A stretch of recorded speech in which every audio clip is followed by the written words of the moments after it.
আমাদের অনেক রাজনৈতিক বিশ্লেষকরা বলছেন বাংলাদেশে ২৪শে গণঅভ্যুত্থানের পরে যে অতি ডানপন্থার উত্থান আমরা দেখতে পাচ্ছি, সেটা কি সীমান্ত পেরিয়ে ওই পারেও প্রভাব ফেললো কিনা? তো সেই প্রশ্নটা আমরা আসলে দুজনকেই করতে চাই। আমার মনে হয় আমি এটাকে এভাবে মনে করি না। আর জামাত ইসলামীকে উগ্রবাদী, মৌলবাদী এরকম বিশেষণ দেওয়ার কোনো সুযোগ নাই। জামাত এই বাংলাদেশে 1941 সাল থেকেই আমরা বলতে পারি যে আমাদের এই পলিটিক্স কিন্তু চলছে। আমরা হঠাৎ করে আবির্ভাব হয় নাই। আদর্শবাদী রাজনীতির কারণে জামাত আজকে এখানে এসেছে। জামাতের এই উত্থানটা কিন্তু অনেক স্যাক্রিফাইসের বিনিময়ে, অনেক ত্যাগের বিনিময়ে হয়েছে। বাংলাদেশের রাজনীতিতে সবসময় আমরা গণতান্ত্রিক ধারায় ছিলাম, নির্বাচনমুখী দল ছিলাম। কখনো গণতন্ত্র বাদ দিয়ে আমরা ভিন্ন পথ অবলম্বন করে বাংলাদেশকে বিপদে ফেলি নাই, এবং আমরা বাংলাদেশকে কখনোই তার জায়গা থেকে, যে বাংলাদেশ রাষ্ট্রের যে জায়গা, যে সিস্টেম, যে নিয়মতান্ত্রিকতা, ধারাবাহিকতা, এটাকে আমরা কখনো ব্রেক করতে চাই নাই।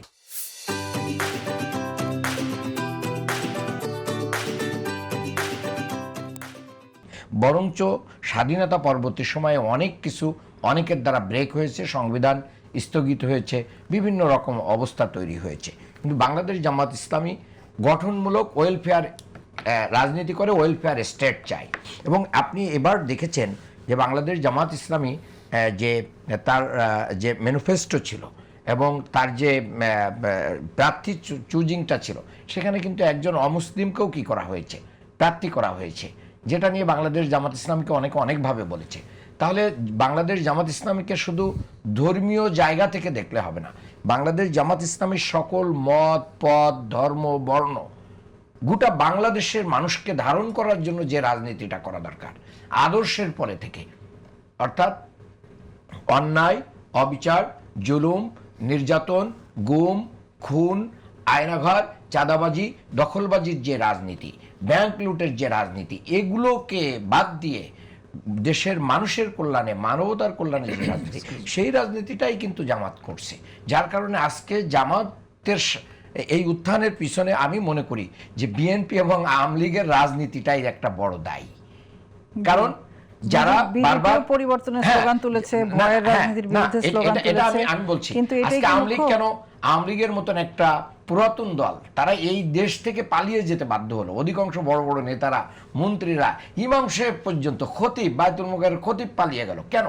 তাদের কর্মদোষে, তাদের নিজেদের প্রতি ফেইথ নাই যে এই দেশে যদি আমি থাকি তাহলে এই দেশের জনগণ আমাকে রক্ষা করবে না, আমি এত অন্যায় করেছি, অন্যায়ের ভাগটা এত বেশি ছিল।